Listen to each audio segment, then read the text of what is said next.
Hello out to all you wonderful people. This is Andre, the Game Idea Guy. Thank you once again for lending me your time and your ear listening into another Gamer's Thoughts discussion.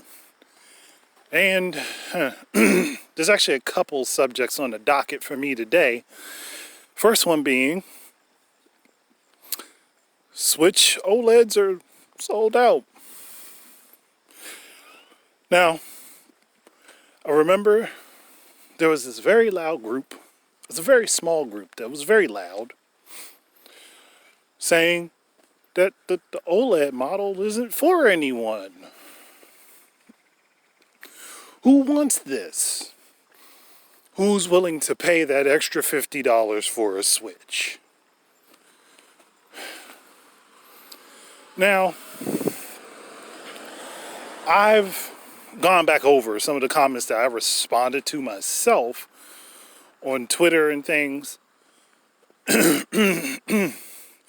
just to go back and find that several of those people that basically said there was no point to the Switch OLED model, whether it be the white one or the multicolored one. There's no point to it. It shouldn't exist because it doesn't really do anything for it. It doesn't improve anything. Yeah, I see people that follow me, people that are mutual to me. They're having a hard time finding it because it's sold out everywhere. Or at least mostly the Dread model, which is what I'm going to call the white one. It's the Dread model. Because come on now. Metroid Dread and that go together like peanut butter and jelly. It just makes sense. But I'm just looking at like, y'all just, how are they almost all sold out? For the $50 price increase that everybody said was going to be pointless and Nintendo was wasting their money doing it. Well, not everybody. Just that loud group. Everybody in that loud group said this. How is it that it's sold out? And I have come to realize that several of you have purchased it and you're showing it off. Now, I mean, I kind of understood the casual audience. The majority of them out there, especially for people that didn't own Switches, they were probably like, oh, this is a good chance to get a Switch and get a new game that they're touting. A really new game that they're touting along with their Switch because they both launched the same day. That I understood. I understood that a good deal of people, especially, again, in the casual market, were likely to purchase it.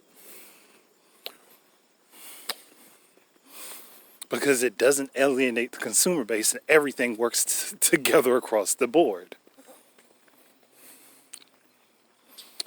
So, I understood that was going to happen. I mean, even though, yes, the onboard storage is only about 64 gigabytes. I understood that was going to happen. And there were definitely some quality of life improvements made to other parts of the Switch, outside of changing the internal hardware, which meant that there were a bunch of people that ended up getting this that didn't need to if they already owned a Switch and had a micro SDXC card in their Switch. So, loud crowd, why y'all buying these up? If it doesn't do anything, it doesn't improve anything in any way, shape, or form, it's useless and pointless, then why are you getting it? Why are you guys getting it? I would really love to know. Because I am so curious as to why you said that this is pointless and people shouldn't be wasting their money on it, but yet you do. And yeah, I already know the thing is that somebody's going to say, well, they traded in their OG model Switch to get it, or they traded in their Switch Lite to get it. No. That excuse is not allowed, because either way, there's a value to either that OG Switch or that Lite. And that value got added to what you were doing to purchase the other one way or the other. You still had to spend money on it. You still had to put money toward it. So don't think that you're going to use the trade-in thing as a way to get around it. It's still a value given for a value. And most of the time when you're trading in, your value is far less than the actual product is when it's brand new. So we're not going to let that one slide. So, do those people have anything to say? If you come across this discussion anyhow. That being said, let's move on to the main subject for this discussion, and that is Metroid Dread itself. Now, before I go into this, I don't have it. I do not have Metroid Dread. I am jealous of everybody that does have Metroid Dread right now because I do want to play it. But that requires a lot of stuff that I don't have right now, so I can't do it. That said,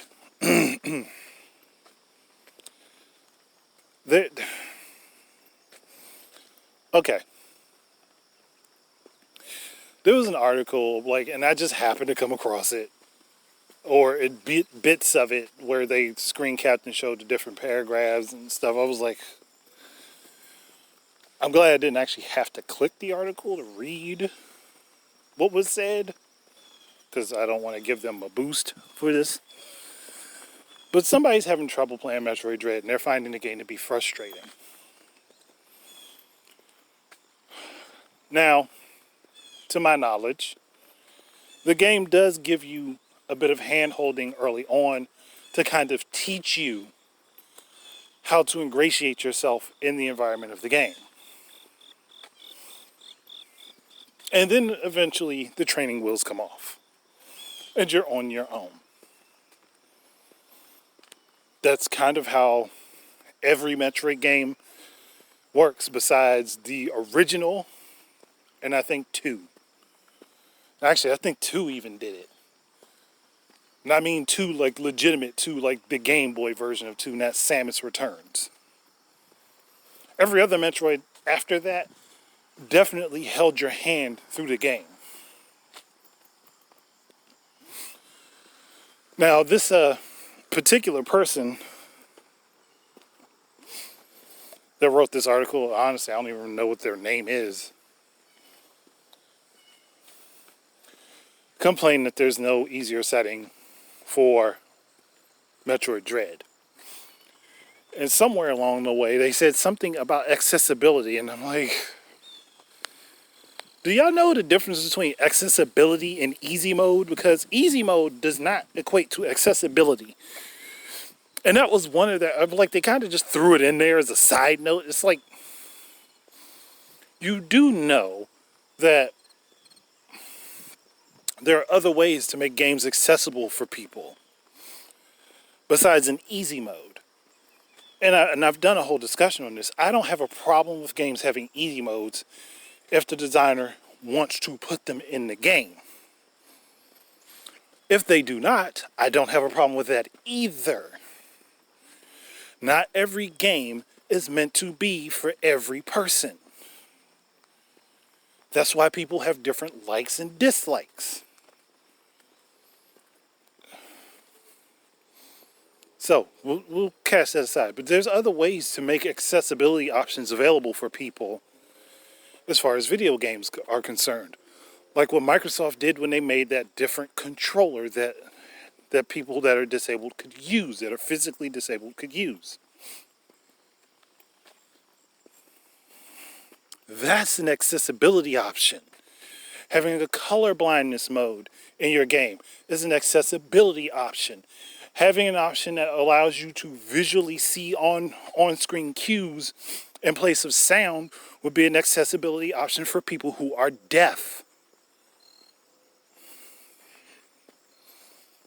Those are accessibility options. And easy mode is not an accessibility option. You could be a disabled person and play a game on its highest difficulty setting and complete it and enjoy completing it. That is not the same thing as having an easy mode because you wish to blow through the game very quickly.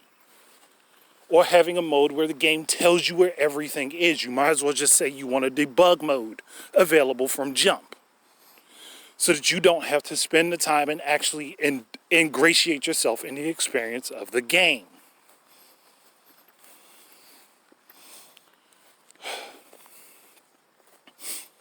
Now, it wasn't even that the person's opinion of the game is that they didn't like it. Fine, don't like it. That's not my problem.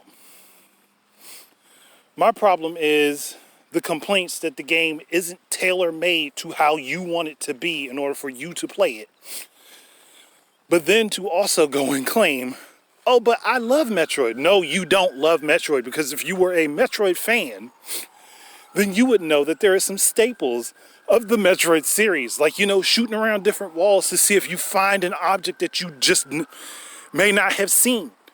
Because the walls usually don't give you any indication of where hidden items are. You actually have to search. And yeah, there'll be upgrades in the game that will allow that to work easier at some point. But your general arm cannon can actually find the majority of upgrades and items in the game. And the more upgrades and items you get, the easier the game becomes. Now, if you do not have the dexterity to keep up with or learn different patterns of different bosses, because I think that was their main gripe, is that a lot of the boss fights were too difficult. Okay, cool. Then it's not a game for you. It really legitimately is just not a game for you. But you can't claim you love Metroid and want to enjoy the full thing for the story. One, most of Metroid's story is told through its gameplay. It's always been that way. Now, from what I understand, Dread does have cutscenes in it, but most of the story of any Metroid game has always been told through its gameplay. You don't just get the story through a bunch of scenes. You get the story by playing and experiencing the game, by being put in Samus's shoes. That's what happens. You don't just get to ingratiate yourself in the story through bits of dialogue and some scenes that you have no control over. That's not how Metroid has worked, even with the Prime series. So, don't tout yourself as someone who loves Metroid, because you clearly do not. I hate that type of, I can't say I hate, but I dislike it when people try to be that phony about something. Like, seriously, just say, this is your first time playing Metroid. You didn't know what to expect. You did not know what was going to be in front of you when you came into it. Even though there were multiple options at which you could have played any other game in the series before you picked up this one. Now, granted, Nintendo did say that they have a thing catching you up on the events of the story thus far. That does not catch you up on how the game works, the mechanics in general, and how they usually play. I mean, this is a game that kind of brought an entire genre into popularity.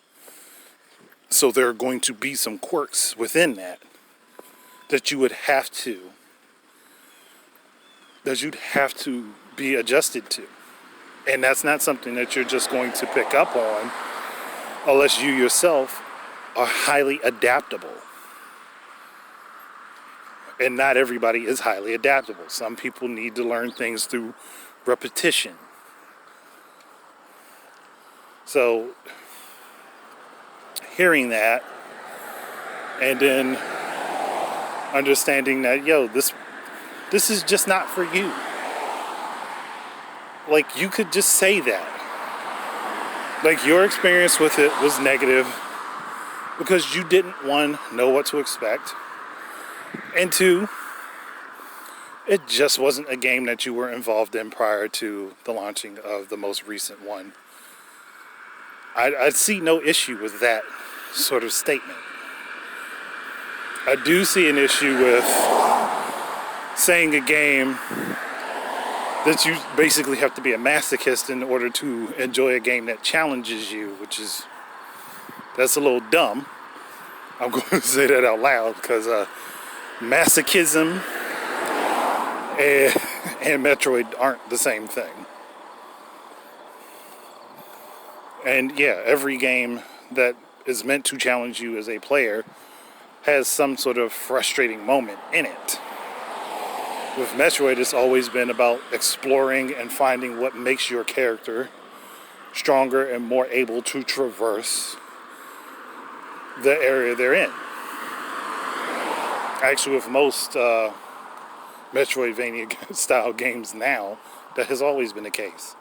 Some are clearly far easier than others, but there are several that still operate more like Metroid originally did and always has, where you, the player, have to learn to adjust how you take on a situation rather than just blindly running into it and not knowing what you're doing.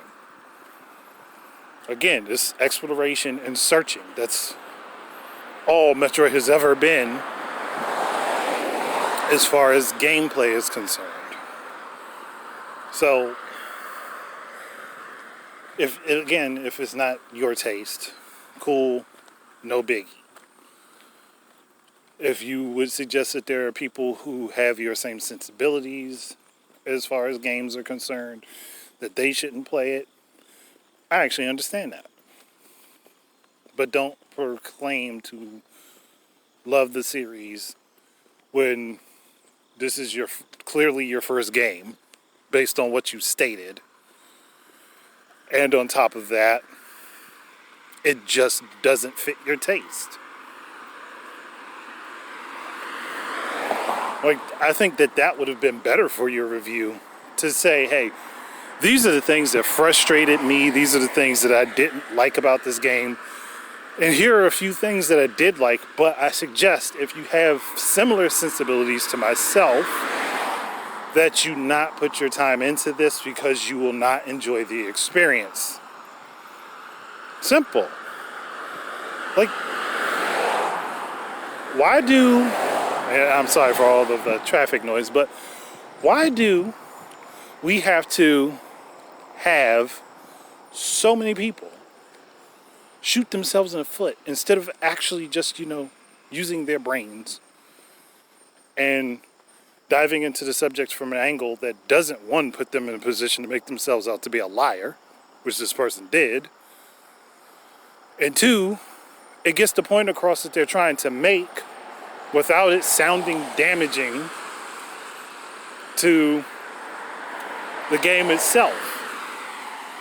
Because, honestly, the people that are Metroid fans, from what I've heard from every one of them, the game is good. It's enjoyable. It's everything they expected it to be, and more. And even from some people who have never touched a Metroid game before, but they seem to be highly adaptive, they play a lot of different types of games, they seem to enjoy it. So if this particular person just doesn't get with the formula of that game, cool. You don't like it. That's it. Tell what you don't like about the game. Maybe there is something that could be approved upon from it. But then to throw shots at Mercury Steam for this game, and then I'm like, you clearly did not play Samus Returns. Like, you quite clearly did not touch that game. Because from what I could see, just me looking at it, both games are very similar in how they play. Dread just does some stuff that wasn't available to be done in Samus Returns. It adds to it. Okay, well, I think I'm done. I think my little rant there is over. But it's just one of those things where you're like, you really wrote this And you told on yourself because of what you wrote, because of what you said. So I'm like, how did you get here? Like, I mean, yeah, I can understand maybe you were extremely excited. You were extremely excited for this game. And then it just turned out to not be what you thought it was going to be. And everybody else that hyped it up that said, oh, this was an amazing experience. You just don't jive with it the same way they do. There's nothing wrong with that. Like, but don't come out being a pretender and then bash it from that perspective. It's an awful perspective to talk about it from. Because like I said, anybody who's played any Metroid games and they're a fan of the series could literally pick up on where you're bullshitting. So, I'm done with that. If anybody hears this and they know of the person in question, please feel free to tag them to listen to this. And maybe they'll have a rebuttal. Maybe. I don't know who it was, to be perfectly honest. I've only just seen screenshots, which is why I can only talk about what I saw from my perspective of the screenshots of their article. Like, you're allowed to not like a game. I'm not agitated at that. It's the way you tried to pretend you were a fan of the series, which quite clearly you were not. Like, and then get mad about things that the series has always done. That's my problem. That's my big problem, especially for the 2D games. It's always done it. So, that's it. Thank you guys very much for listening. Keep your eyes and ears out for more stuff from me. And until the next time, enjoy your games and peace out, everybody.